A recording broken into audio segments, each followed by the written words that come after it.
Goeiedag mense. Vandag gaan ons net die tweede gedeelte doen van die nuwe kind. Ek gaan 'n kort oorsig doen en dan deur die vraewerk van die nuwe kind. Okay. Die eerste gedeelte van die nuwe kind was gedoen as 'n video sonder notas, as 'n kommentaar. Die tweede gedeelte gaan ek met die blou boeknotas doen. En dan gaan ek die vrae vertaal. Okay. Baie dankie dat julle saam met my kan wees. Geniet dit en ek hoop julle kan daarby baat vind en so julle insig verbreed. So kom ons kyk na die volgende gedeelte. Die gedig handel oor 'n nuwe kind by die skool, soos ek gesê het, dis 'n swart kind, okay, wat by 'n blanke skool, 'n wit skool kom en veroordeling teenoor hom en sy eie ongemaklikheid word in die gedig weergegee. The poem is about a black child attending a previously all-white school for the first time. The child's discomfort and prejudice, with the prejudice he encounters is a central concern of the poem. And as we said previously, this poem does touch on a very touchy issue that is currently through the Black Lives Matter movement has been highlighted as a plight that is still very much prevalent, not just in America, but very much here in South Africa, in our own schools, where black learners are still struggling to find recognition and acknowledgement for who they are as people. So this is why this poem is such a powerful poem at this moment, but also if it is asked in the exam, that we don't just know about the broad outline, that we know the detail of the poem. Die uiterlike struktuur en die innerlike struktuur van die gedig is belangrik. Okay. So kom ons kyk na die beeldspraak, die metaphorical and literary terms in this poem. There's quite a bit of alliteration in this poem. And obviously we know that alliteration is the constant, the same consonant in a line gets repeated at short intervals. And the first line is pen in jou spore vas, die P en die P daar, kind hier in ons klas, and so forth. Okay, so it's quite a bit of alliteration wat in hierdie gedig voorkom. Reg deur die gedig, koningskind, al is jy skaam, en dan ook assonansie. Assonansie is die herhaling van die vokaalklanke na mekaar. Assonance is the repetition of vowels, one after the other. In line 4 there is a reels geskeur, sit dan stil in. You can also call assonansie in a way binneryme. It serves to emphasize the thoughts.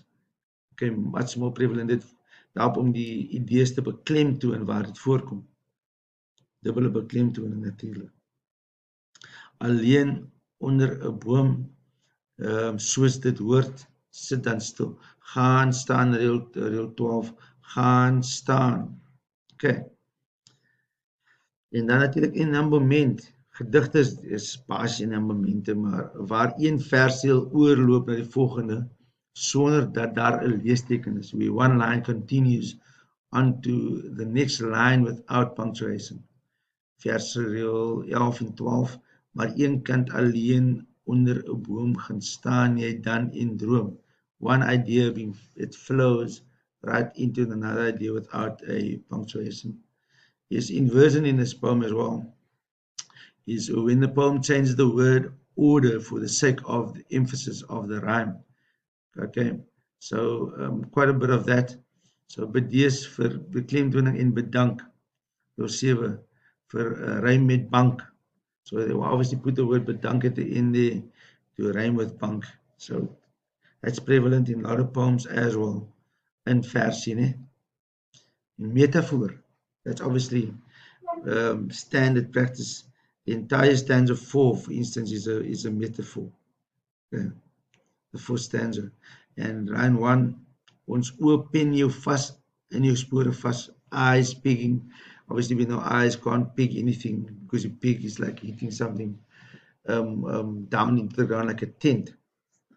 So giving the eyes another attribute that actually a whole person's attribute. Rhyme pattern, the parrhyme, it refers to the rhyming words at the end of the line. It helps with the flow, it helps with die vloei van die gedig, die ritme. Dit help ook om die storie te vertel, want stories gaan oor vloei en oor ritme. Nee? That's a possible question. Wat is die funksie van parrhyme? Dit help met die vloei en die ritme, en dit help met die vertelling van 'n storie. Natuurlik is binnerym. Okay, internal rhyme is where a word at the end of a line rhymes with a word in the middle of a line. In die kunstklas word jou pen 'n mas. So it's die beklemtoning van daardie idee. En die woord wending natuurlik is 'n woord vir verandering, né? So the word maar in line 11 shows a change in ideas, a change in thought in that stanza. Let's go to the questions that is shown in the blue book. I'll translate the questions here. Watter woord in die titel sê vir ons dat die kinders nie van tevore in die klas was nie? Which words in the title tells us that the children was never before, that the child was never before in this class? Number 2, choose the correct answer to complete the sentence. Om die sinmeter te voltooi. Skryf die letter A tot D langs die vraagnommer neer. And then the question statement is, 'n strofe van 4 van verse staan bekend as 'n stanza of 4 lines is known as, and we know it is a quatrain. 'n Octave is 8, tercine is 3, en 'n couplet is 2 lines. Nou, watter sintuig word in versiel 1 verwys? Word verwys is the key there, because we understand what is referred to, which sense, okay, is referred to in the line. One sense is either sight, or hearing, or feeling. In Afrikaans natuurlik moet dit sê gehoor, sig, gevoel, reuk en sintuig. Jy moet kies watter een. Number 4, choose the correct answer between brackets. Kies die regte antwoord tussen hakies. Skryf slegs die vraagnommer en die antwoord neer.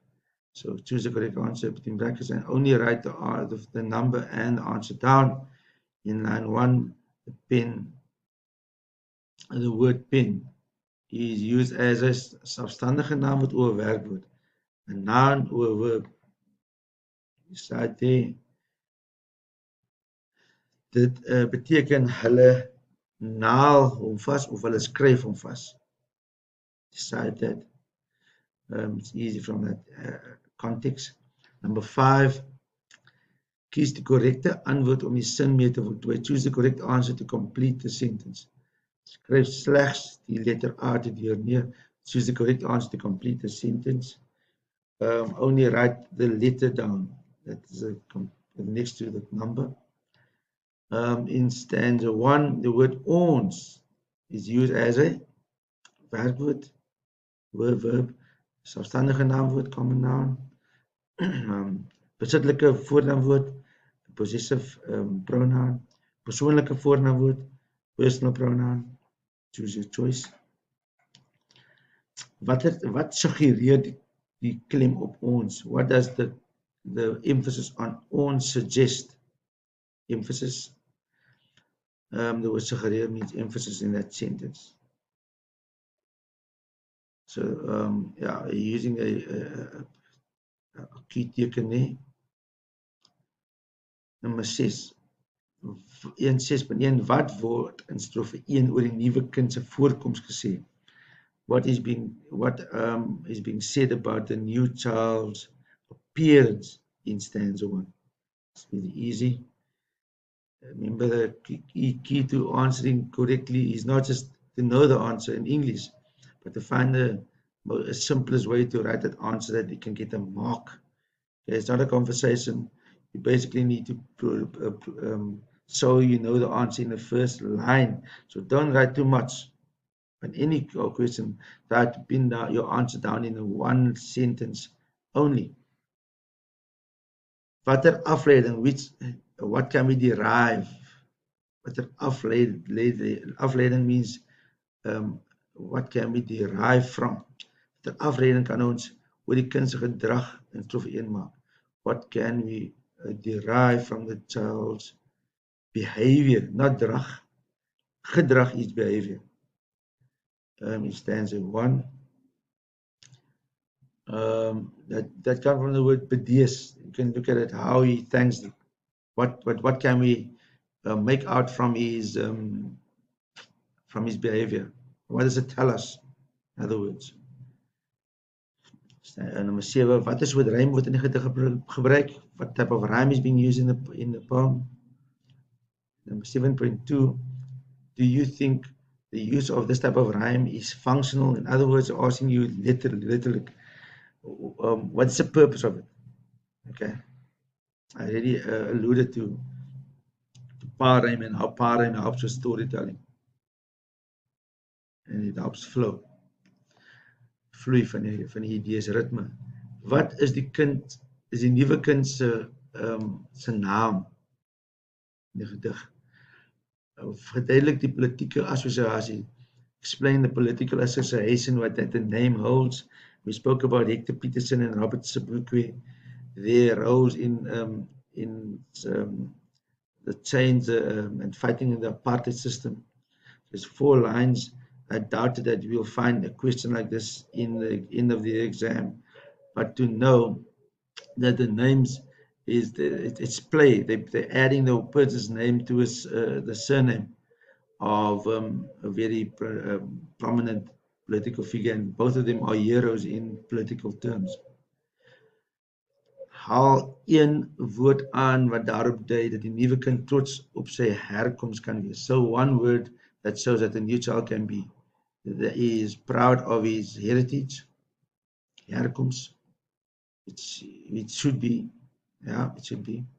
Hector se boekie is voor op die wa. Verduidelik waarom die self onwaar is. Voor op die wa, literally is an idiom that says he is assertive, he thinks a lot, he is full of himself, he's cocky. And we know it's not true, and ask him, why is it not true? And it comes from the way he thanks them and his demeanor. Wat ooreenkoms is daar poses tussen hom en die ander kinders? Which agreement is the break between him and the other children? We call it agreement. It's not actually agreement. It's actually just what happens. But looks like agreement because it happens, but nobody talks about it. He stands under a tree or sits under a tree or eats his lunch. And what is ironisch omtrent die bogenoemde inligting? And then obviously I now said the word ooreenkoms because it's ironic, because it's not an agreement. It is something that is unspoken. He knows that welcome with him, so he finds his way to the tree, where the tree becomes his friend, it seems. Wat is die funksie van die woordjie maar? We already said that the woordjie maar brings a change in the direction of the ideas. It's a wending. What emotion does he experience in line 11? How is the emotion then emphasized? Number 14. What doen hy wanneer hy onder die boom staan? What does he do when he stands under the tree? That's easy. Number 15. Choose the correct answer between brackets. Only write the number and the answer down. And then again, we spoke about that one. Name one symbol that is used in the last stanza and explain what the symbol means. What is a contrast between a pen in the one stanza of line 1 and pen in line 13? And then number 18, what can we say? Why can we say that this poem has a universal theme? Comes out to 30 marks. In exams, your questions and answers about poetry it's either 17 or 18 marks. Thank you very much.